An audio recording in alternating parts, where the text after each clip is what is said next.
Mana bu opamning o'g'li, qaychi. Mana bu singlimning o'g'li. Sochda ahvolini qaranglar.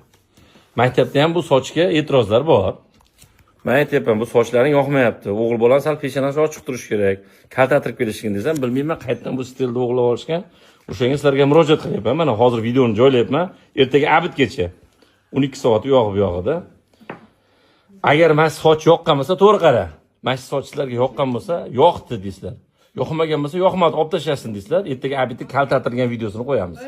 Yo'q, yo'qsa, qaysi kommentariyada olib tashlasin degan so'z ko'pmi yoki yo'q turursin degan so'z ko'pmi? Qaysi biriga qarab, kommentariyga qarab ish qilamiz. Kelishdiki, xafa bo'lish yo'qmi? Xafa bo'lish yo'qmi? Yo'q. Mana aziz vatandoshlar, kommentariyga yozasizlar. Menga soch yoqib turursin deysizlar. Yoqmagan yoqmadi, olib tashlasin. To'g'ri qilasiz, erkak kishining kaltaroq bo'lsin deysizlar. Bo'ldi, yozasizlar. Ertaga abidda agar kaltatirsin degan so'z ko'p bo'lsa, ertaga abidda sochini kaltatirgan holatda lentaga joylayman. Bo'ldi. Ertaga abidgacha tayyor turishni qaychilar tushab.